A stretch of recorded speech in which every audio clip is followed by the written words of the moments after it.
Hello YouTube, welcome back to Kind Heart Homestead. My name is Ben and I'm up here on our off-grid property in the mountains of Virginia. Behind me I just have this tall aluminum pot and a big brick of frozen chicken feet. These haven't been processed yet. They still have the skin and the fingernails on them. I'm going to try to combine some tips that I've read online and figure out how to make chicken broth or chicken stock. My first step is to boil these chicken feet for 30 minutes. Not only is that going to break up this frozen block, but it's also going to loosen the skin so I can more easily remove it, as well as the toenails.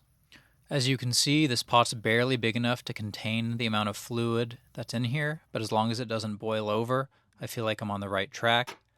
Now that the 30-minute time has elapsed, I'm going to get these feet out of here as quick as I can so they can cool down enough for me to handle them. My goal is to peel the skin and the toenails off of each one of these, and it's going to be very labor intensive.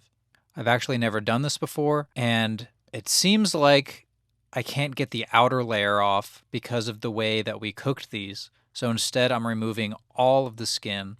And if you watch any other videos online about how to make stock out of chicken feet, I'm pretty sure they're just scraping the outer layer off, and they might not even worry about the toenails some of the time. But since it's my first time doing this, and I'm a bit concerned about the sanitary level of chicken feet, I'm going to remove all of the skin and all of the toenails. Here's a close-up of the pile of chicken skin and toenails for reference, and here's a close-up of what the skinned chicken feet look like. You can see there's a tiny bit of skin, but I was able to remove probably 90% of it. And since we have the ingredients on hand, we're going to throw some celery stalks and some whole green onions in there for some extra flavor. Skinning these chicken feet took well over an hour, but I think it's going to be well worth it in the end, especially since I just found these frozen chicken necks and hearts in the freezer. I'm going to add those last minute, and this is what the whole pot looks like while it's still cold.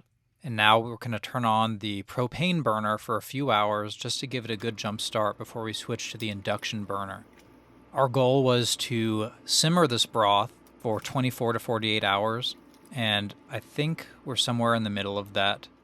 But this is what the final product is. We're pulling the broth out, straining it, and discarding all of the bones, meat, and vegetables back to the compost pile, where it'll break down for next year's garden if our chickens don't eat it first. So if you like to see our homesteading recipes, go ahead and subscribe, and we will see you back here next time on Kind Heart Homestead. Thanks for watching.